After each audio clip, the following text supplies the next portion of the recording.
Stop aux mecs qui donnent des conseils à la salle de muscu sans qu'on les ait demandé, bien sûr. Oh, mais qui c'est qui l'a emmerdé? Celui qui l'a emmerdé à la salle de sport se dénonce dans les commentaires. Elle est en colère, Miss France. Salut tout le monde, sauf à ceux qui ne rangent pas les haltères à la salle. Alors aujourd'hui, donc, on a l'ancienne Miss France. D'ailleurs, j'étais fan d'elle, je sais pas ce que vous en pensez, mais je trouvais que c'était une des plus jolies et en plus très très intelligente parce que je crois que maintenant elle est devenue docteur. Et ça, c'est pas rien, c'est une collègue du doc. Et donc là, elle est pas contente, elle a posté une vidéo sur TikTok et j'ai été évidemment invité à réagir dessus et ça va me permettre justement de vous apprendre quelque chose. J'avais fait une vidéo à l'époque sur Char Fitness, c'était une vidéo que ta vie n'est pas ton coach. C'est en lien un petit peu avec ça. Donc on va écouter ce qu'elle dit. Stop aux mecs qui donnent des conseils à la salle de muscu sans qu'on les ait demandé, bien sûr. Est-ce qu'elle a tort? Est-ce qu'elle a raison? Oui et non, en fait, en réalité. On va justement, je vais t'expliquer un petit peu tout ça. La salle de musculation, en plus d'être un lieu où tu peux t'entraîner, te défouler, peu importe ton objectif, certaines personnes y vont aussi pour le côté un petit peu social, à savoir qu'elles viennent sociabiliser. Ça veut dire qu'elles vont rencontrer les mêmes personnes, puisqu'en général, les gens vont aux mêmes heures. Et puis, ça leur permet de discuter, d'échanger, etc. Et la salle de musculation, c'est aussi un lieu de drague, comme d'autres lieux. Il n'y a pas de lieu plus propice que d'autres. On peut faire des rencontres un peu partout. Mais c'est pas ça dont je vais parler vraiment, puisque ça, je le laisse à mon pote Lyoto, à qui j'ai fait un podcast d'ailleurs sur sa chaîne. N'hésitez pas à aller voir. C'est son domaine, il pourra mieux en parler. Là, je pense que dans ce qu'elle dit, je pense qu'elle parle des relous. Ah, c'est prétentieux de penser qu'on a absolument besoin de vos conseils, peut-être. C'est vrai qu'en 2024, homme ou femme, vous êtes censé avoir maintenant un minimum de contenu. En fait, il y en a beaucoup, beaucoup trop peut-être même. Il y a des contenus sur les réseaux qui font que vous pouvez avoir accès à comment créer un programme. C'est pas vraiment personnalisé, mais en tout cas, ça vous donne des bonnes bases. Comment exécuter tel ou tel mouvement. Ça passe par des vidéos de démonstration. Et la réalité, c'est que ça, c'est dans le monde de oui-oui. Oui, vas-y, oui. Parce que, en vrai, quand tu vas à la salle de musculation et que tu observes autour de toi, homme ou femme, peu importe, eh bien, on observe toujours les mêmes soucis techniques, les mêmes soucis d'organisation, à savoir des gens qui sont complètement paumés, des personnes qui font des mouvements de façon aléatoire. Donc, il existe encore des gens qui ont besoin d'aide, et heureusement. C'est derrière notre travail, effectivement, à nous, les coachs. Qui connaît autant que vous en muscu. Laura, elle se positionne un petit peu en mode parce que t'es un mec, forcément, tu sais les choses mieux que moi. Elle n'a pas tort. Elle n'a pas tort. Maintenant, en général, quand tu vas aider une personne, il y a deux catégories de personnes. Soit c'est un prétexte, effectivement, du mec, pas forcément relou, mais du mec qui va essayer d'établir un contact. Et donc, c'est un contact qui va se faire de manière contextuelle, à savoir qu'il va observer ce qu'elle fait, et puis il va essayer de s'approcher de la personne, trouver un moyen pour lui parler, parce qu'elle est plutôt jolie. C'est vrai que quand tu observes autour de toi, bizarrement, les filles assez jolies, il y a toujours quelqu'un qui sont là pour les aider, et quand c'est une fille qui ne plaît pas forcément à la personne en question, eh bien, elle sera moins embêtée. Maintenant, par rapport à ce qu'elle dit, effectivement, quand des femmes se mettent à la musculation et qu'elles apprennent vraiment les choses, je les de vous le dire les mecs, hein, mais je parle dans les débutants intermédiaires, d'ailleurs je crois que j'ai fait une vidéo là-dessus, les femmes, elles ont une exécution bien meilleure, bien souvent, hein, que les hommes. Parce que nous, on a tendance à travailler depuis le début, on croit tout savoir, et on va travailler avec l'ego. Qu'avoir les élévations latérales en mode albatros, hein, j'ai fait des vidéos là-dessus, les mouvements pour les bras aussi, où ça se balance de partout, les développés couchés qui sont ni faits ni à faire, enfin voilà. Tandis que les femmes, elles n'ont pas ce côté égo, en tout cas moins que nous, et elles vont porter donc moins lourd, et elles vont pouvoir mieux maîtriser la charge, et faire des mouvements plus propres. Ça ne sera pas des mouvements qui vont être déformés par justement une tentative d'exécution aléatoire parce que tu as voulu porter très très lourd. En fait, il faut trouver le bon compromis, parce qu'elles ont tendance, la plupart, à porter pas trop lourd, à se sous-estiment. Elles pensent qu'elles n'ont pas la force de soulever plus de poids qu'elles ne le font vraiment, alors qu'en fait, elles peuvent le faire.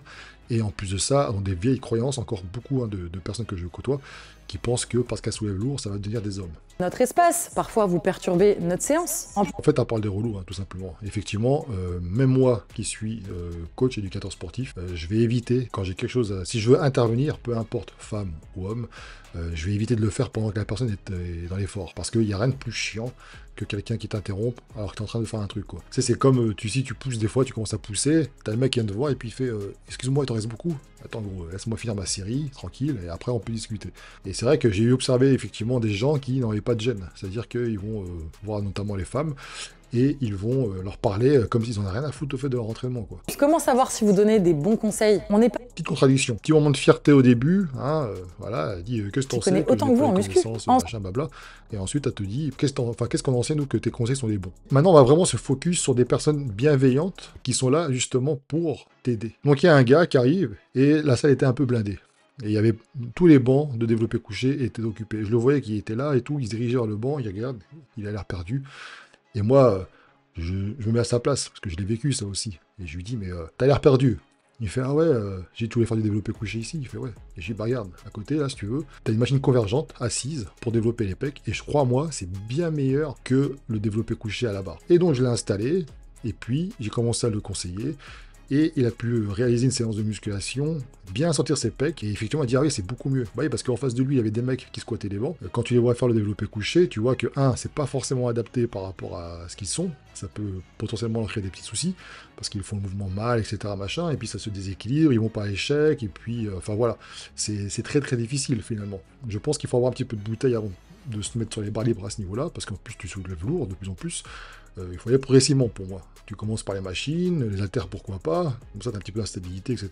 Et puis après, si tu veux faire beaucoup plus lourd et tout pour le kiff, et puis si tu es apte à le faire, pourquoi pas un développé couché aussi à la barre. Bon bref, quand tu es quelqu'un de compétent, tu peux effectivement conseiller, et justement c'est cool, parce que le mec, il a fait une bonne séance grâce à toi. Et en fait, comment savoir si le conseil est bon ou pas? En général, c'est plutôt logique. Voilà. Ce sont des problèmes de positionnement, ce sont des problèmes aussi parfois d'équilibre, etc. Donc il va te dire une chose, tu vas tester et tu vas voir si ce qu'il te dit, ça t'apporte quelque chose de plus ou de moins par rapport à ce que tu faisais auparavant. J'ai conseillé aussi des femmes, ça m'est déjà arrivé. Peu importe homme ou femme, il faut se rapprocher doucement, se montrer, et puis excuse-moi, je peux te donner une petite astuce. Elle dit oui, c'est cool, elle dit non, je me casse, tu vois. Autre exemple, une femme que je voyais, pareil, à travailler au tirage vertical. Je l'ai observé plusieurs fois, et en fait, ce que je fais, moi, en général, c'est que quand ça ne présente pas un danger pour la personne, je dis rien, tu vois, je laisse faire, et puis après tout, je me dis, non, tant pis, je ne vais pas non plus être le sauveur de tout le monde, parce que, encore une fois, si quelqu'un souhaite être aidé, t'écouter, si elle ne souhaite pas être aidée, pourquoi s'embêter à aller la voir? En l'occurrence, pour l'ancienne Miss France, là, tu la croises, elle veut pas être embêtée, elle veut que ce soit qu'un coach, il faut respecter son choix et ne pas aller la voir, tout simplement. Mais elle doit être vraiment emmerdée, parce que, elle est connue, reconnue, et en plus, c'est une jolie femme, donc elle doit être toujours emmerdée par les mecs qui se la jouent, voilà, je suis le coach de la salle, alors qu'en fait, pas du tout. Donc la fille, en fait, elle faisait du tirage vertical à la poulie. Je l'ai observé comme ça, elle commence à monter le poids, et j'ai vu qu'à un moment, son épaule a commencé à... Ça a failli partir. Et donc, je suis pointé, je suis présenté à elle, et je lui ai expliqué qu'elle n'avait pas besoin d'écarter aussi loin les bras de la barre. Je lui ai expliqué aussi, bon, le positionnement, etc., machin. Voilà, je l'ai même assisté pour les premières répétitions. Elle a compris, je me suis barré. J'ai pas demandé un, je sais pas quoi, un Instagram ou je sais quoi, tu vois. Pardon, Snap. Je t'ai dit que j'avais un Discord. Elle a pu vérifier que mon conseil était bon parce qu'effectivement, elle avait une meilleure sensation. Elle sentait qu'effectivement, auparavant, c'était quelque chose qui était instable, etc. Alors que là, elle a vu qu'elle était beaucoup plus stable. Et en plus de ça, elle a compris mes intentions parce que je me suis barré. Alors que si quelqu'un qui reste, en fait, t'as pas ceci, t'as pas cela. Bon, t'as compris. Et je pense que ce que vise cette personne, l'ancienne Miss France, c'est le genre de personne qui utilise les prétextes. Maintenant, est-ce que ça représente la majorité de personnes? On verra par la suite que non, pas forcément. Des jeunes femmes en détresse, si on a besoin d'un conseil de professionnel, on va demander au coach. On va demander au coach. Le problème, c'est que celles de musculation, en tout cas les plus populaires, à savoir Fitness Park et Basic Fit, les coachs, ça ne court pas les rues. En fait, les coachs dans les salles, maintenant, c'est une denrée rare. Où c'est qu'elle a raison, et ça rejoint un petit peu la vidéo que j'avais faite auparavant, c'est que, effectivement, si tu veux avoir des conseils sur une voiture, tu vas pas avoir le boucher. Bon, bah là, c'est pareil. Si tu veux avoir des conseils aussi pour ta musculation, tu vas faire appel au coach du coin et pas à Kevin qui traîne à côté, qui te mode depuis 3 heures. Ok, ça, c'est compréhensible. Maintenant, c'est dommage, parce que là, elle se veut comme porte-parole, quelque part, des femmes à la salle de musculation, mais elle ne représente pas la majorité. Encore une fois, tout dépend de la manière. Si vous faites les gros charros, là, qui vont voir toutes les gonzesses, etc., et qui trouvent des prétextes à 2 balles, et qu'en plus, vos conseils sont complètement bidons, je peux les comprendre. Maintenant, les musculations, c'est un espace aussi c'est un sport individuel, mais qui peut devenir collectif, à savoir qu'il peut y avoir de l'entraide. Donc je vous dis toujours de faire attention, parce que c'est pas parce que tu as le plus musclé de la salle qui vient te voir et te conseiller que c'est forcément bon, c'est pas parce que c'est un ancien que ça fait 50 ans qu'il fait la musculation que c'est forcément bon, mais toujours est-il qu'ils peuvent quand même t'apporter des conseils, tu les testes et tu vois en fonction de ton ressenti si c'est bon ou pas pour toi, tu vois. Pourquoi je dis ça? Parce que dans le même temps, je suis tombé sur justement, peu de temps après, sur ce TikTok d'une autre personne, et qui se plaint justement de l'inverse, à savoir qu'elle dit que dans la musculation, les salles, personne ne dit bonjour, machin, etc. Tu dis pas bonjour quand les gens ils te disent bonjour, même si tu les connais pas. Enfin, au bout d'un moment, c'est... je vois tout le monde à la salle se scrute, mais constamment. Tu te sens tout le temps observé. Les gens te jugent. Peu importe ce que tu fais, les gens te jugent. S'ils te voient mal faire un exercice, ils seront capables de te prendre en vidéo pour t'afficher sur TikTok.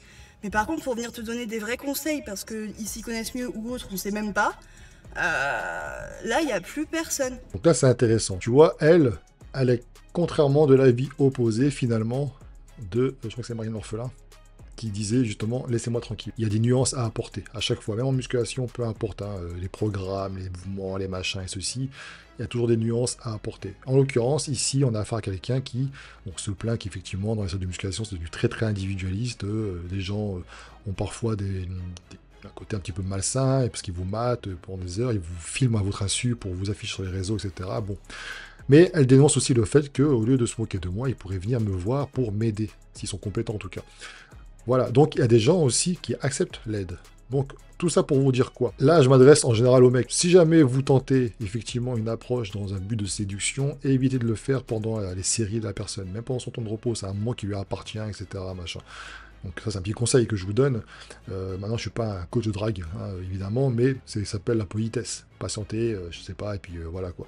Ensuite, quand vous décidez de vous présenter à une personne pour vous lui apporter vos lumières, soyez sûr de votre compétence. Parce que j'ai déjà eu aussi des gars qui me déconseillaient, hommes ou femmes, peu importe, des choses, mais complètement bidons. Arrêtez de vous improviser coach. Arrêtez parce que ça fait 10 ans que vous êtes à la salle que forcément vous êtes compétent pour conseiller une personne. C'est comme, je donne un exemple très très précis, j'en ai déjà parlé dans une vidéo il y a très très longtemps, un ancien, hein, c'est un mec, on voit, tu sais, ce genre de mec, tu vois tout le temps à la salle, retraité, etc., ça fait longtemps qu'il va à la salle, il s'entretient, et je me rappellerai toujours, il avait aucune connaissance de mon programme, il ne savait pas qui j'étais, et il était venu me voir en me disant, hey jeune, développé couché, c'est pas comme ça qu'on fait, hein. Je l'ai regardé, je dis pardon.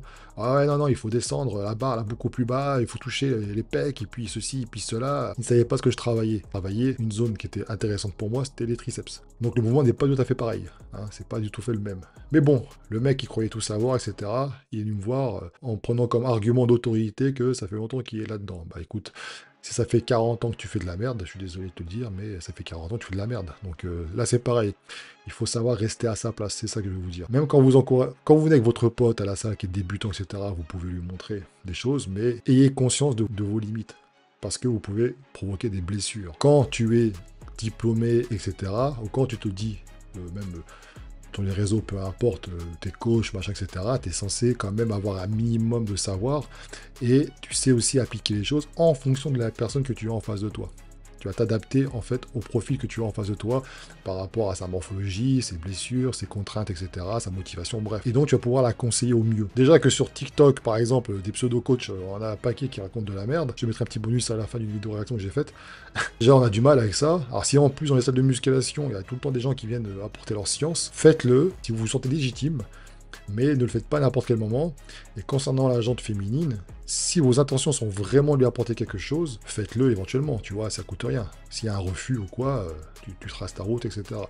Maintenant, c'est vrai que tu peux comprendre aussi. De toute façon, les personnes qui sont pas réceptives, tu le sens tout de suite, quoi, tu vois. Donc, dis-moi ce que tu en penses dans les commentaires. Maintenant, ma conclusion, c'est qu'effectivement, ce n'est pas la porte-parole de toutes les femmes, heureusement, mais il faut prendre en compte aussi, en fait, il faut avoir une intelligence sociale, voilà. Ça, c'est quelque chose que beaucoup de personnes, notamment les mecs, ont du mal à développer. Et encore une fois, qu'est-ce que c'est que ça? N'hésitez pas à aller voir la chaîne de mon pote Lyoto, ils font des podcasts, des caméras cachées, machin, pour ceux qui sont intéressés par ce petit côté-là. Alors, il faut vous mettre un petit peu à la place de l'autre pour essayer de moins la déranger. Tout simplement, et me passer pour un gros con. Alors si en plus vous donnez des conseils complètement bidons en plus, alors ça veut dire que, vous l'avez dérangé pour des intentions autres que le sport, mais en plus les conseils que vous lui avez passés, c'était de la merde. Donc, vous voyez ce que je veux dire? Laissez le travail aux professionnels, tout simplement. Allez, je vous dis à bientôt. Ciao. Comment doubler la taille de ses pecs en une semaine avec un exercice qui s'appelle le serrage serveur. C'est un exercice que personne ne fait. Je pense que c'est de la merde. Pour lui, ça va pas trop marcher, hein.